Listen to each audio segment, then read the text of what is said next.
One of the first steps in obtaining a dune and beach profile is to ensure that you fill out the data sheet before any work begins. So what we'll do today is we'll begin with the town that we're in. We're in Woods Hole,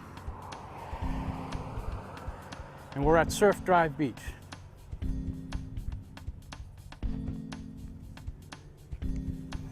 This is a transect number. This is a new transect that we'll be setting up here. This transect is of particular interest because it happens to be in a groin cell, and I'm particularly interested in how a beach responds, particularly seasonally and after storms, in this groin cell here. So we're setting up a transect here. I'm going to call this, because we're in Woods Hole at Surf Drive Beach, I'm going to call this SD for Surf Drive. Surf Drive Beach, number 1. The date today is July 1, 2003.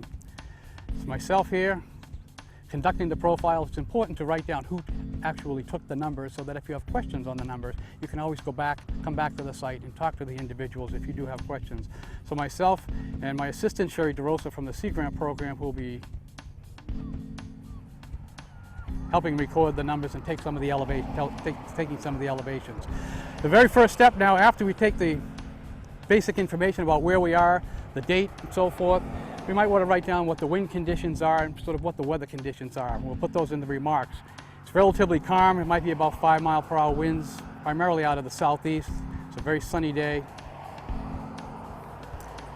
The next step after you fill out your basic information is we want to establish a transect bearing, basically a compass bearing. We want to be able to come back to this location or have another individual come back to this location and repeat the exact same compass direction to be able to compare the profiles in the future.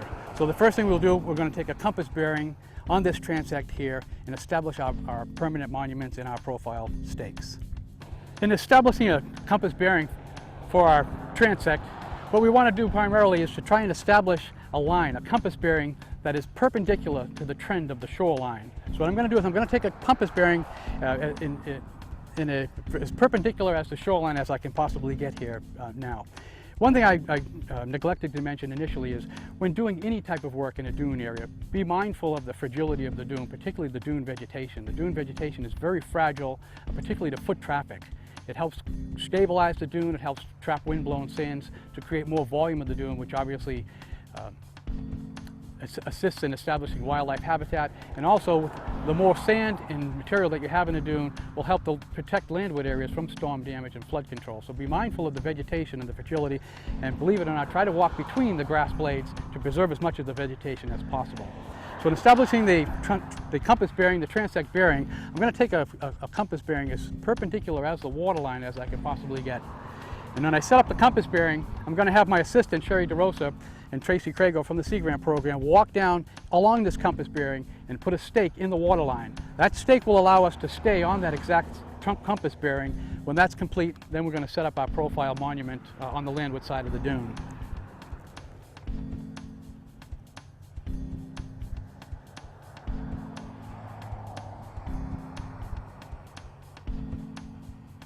Okay, all right, Sherry, if you could walk down to the water's edge, and I'll guide you either way to set up our perpendicular transect.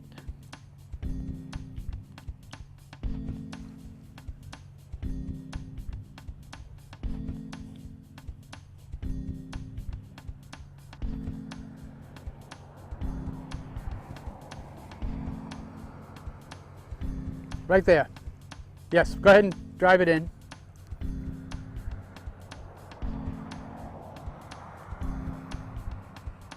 Okay, I've established a compass bearing of south 164 west.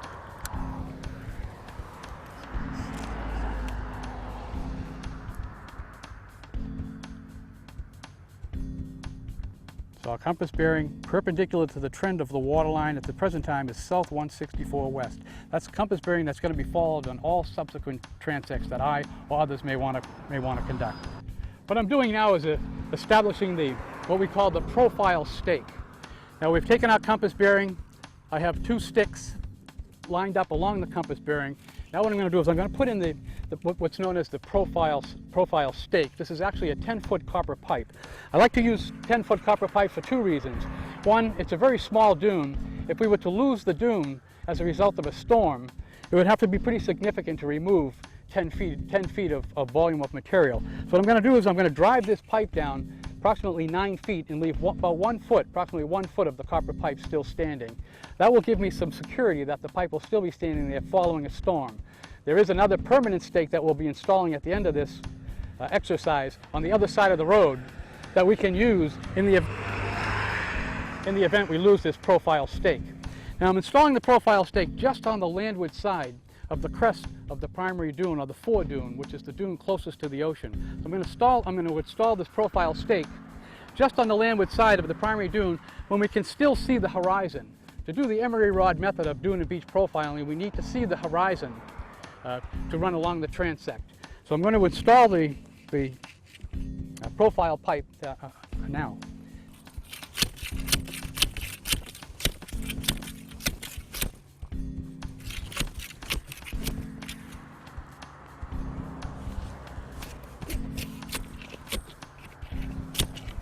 I'm not going to get 10 feet on this because it's an overwash material that has a significant amount of cobble in it, which is going to make it more important to install a permanent monument on the other side of the road.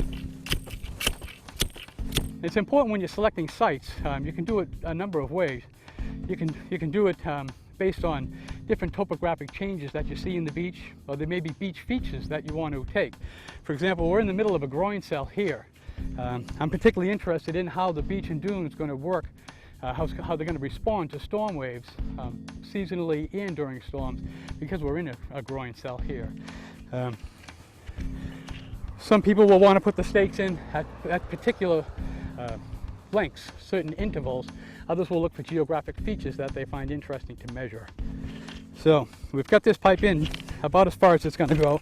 It's at a relatively shallow depth, which will make it very important to establish our permanent monument in a secure location on the other side of the road that we know will more than likely withstand any type of storm activity. So we'll be able to repeat this profile following a storm and relocate in this particular spot again following the storm.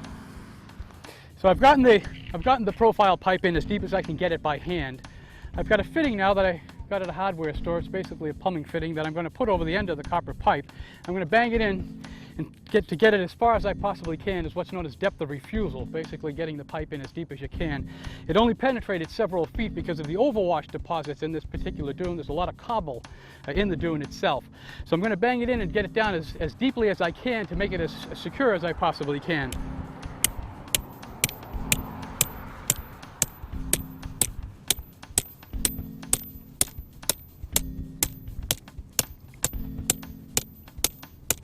The ultimate goal of putting in this profile pipe, now this profile pipe is going to be very secure. It's in several feet now. I generally try to penetrate it at least 9 feet on a copper pipe. The goal is to leave only about 1 foot of copper pipe standing above the dune vegetation. In about 3 weeks, maybe a month, the copper pipe is very resilient it's very weather resistant. It will stand the test of time. But as importantly is, in about a month it will change color and it will actually become the color of dune grass, so it blends in very nicely.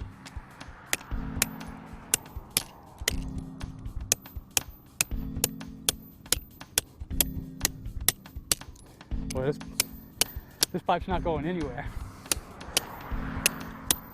meaning it's not going to be pulled out of the dune when a storm wave hits it. However, if we lose the dune volume itself, which is more than likely, as long as the dune volume does not get to the bottom of the pipe, and we'll be in good shape and we'll be able to repeat the profile.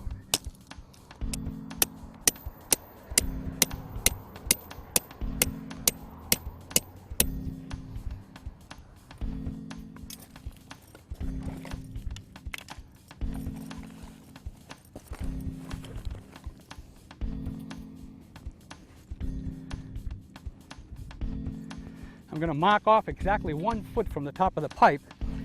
And that's my goal. My goal is to get the pipe initially 1 foot from the grade of the sand itself. Now this grade will change based on overwash deposits or even wind-blown deposits. The elevation of the dune will change. On the back side, it will not change as much as the front side. That's the most dynamic side that we're really interested in obtaining the profile measurements from.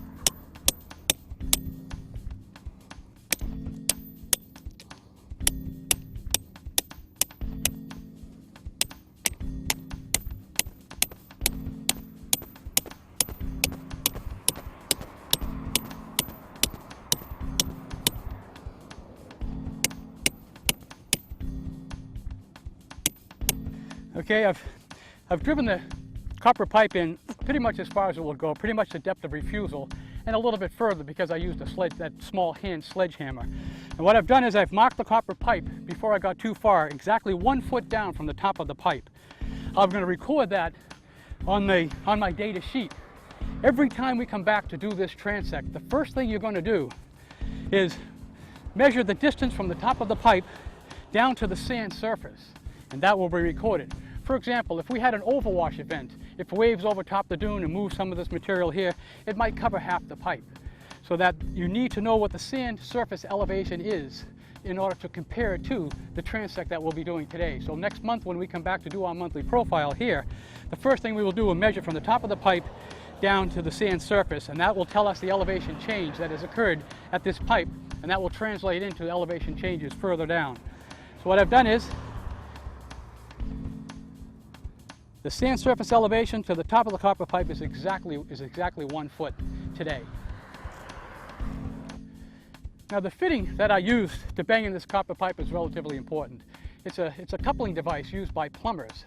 It's a downsized fitter is what they call.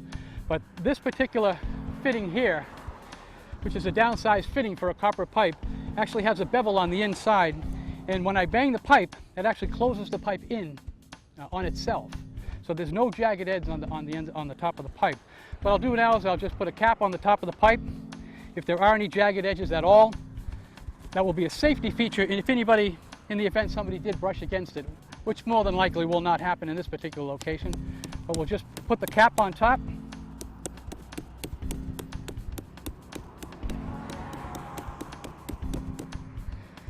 So we've got a nice, secure, and safe copper pipe. And as I had mentioned, in about a month when we come back here, you won't even see the pipe. It will actually go blend in with the color of some of this beach grass here itself.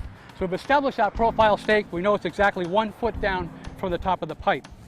Now what we'll do after this exercise today is we will bring a couple of professional surveyors to this location, and they're going to survey in the exact elevation of the top of this pipe, and they're going to survey in the exact elevation of the permanent monument that we'll put on the road at the end of on the other side of the road at the end of this exercise.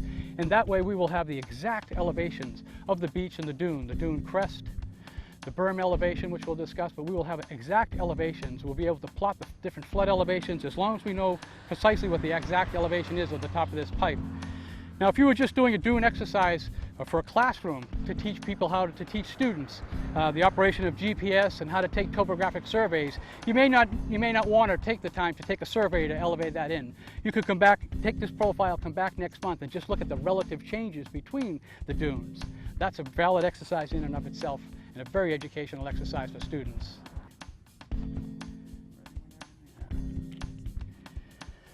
So we know that the sand surface elevation is exactly 1 foot down from the top of the pipe, and I'm going to record that here on the data sheet. And it says it's the sand surface elevation at the profile stake. It's negative 1 foot, basically down 1 foot from the top of the pipe. Now what I'm going to do is I'm going to establish GPS coordinates for this pipe, so that if I wanted somebody else to come down here and do this profile, if they had a GPS, a hand unit GPS, they would be able to come down with the go-to function and be able to relocate this pipe here without my presence.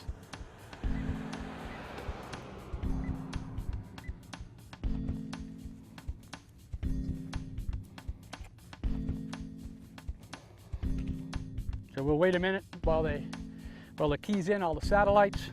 We'll get a precise location, GPS location of this particular pipe. Not only will another individual be able to relocate this pipe based on these GPS coordinates, but when I go back to my office using ArcView, I could go into an aerial photograph, a rectified aerial photograph or ortho photograph, and I will be able to locate the GPS coordinates of this pipe and actually plot it on an aerial or ortho photograph for subsequent analysis and writing up of the final report.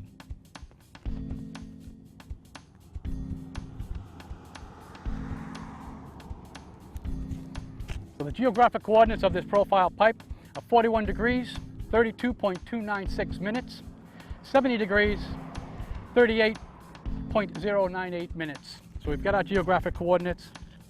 We'll be able to find the pipe without any problem on subsequent visits.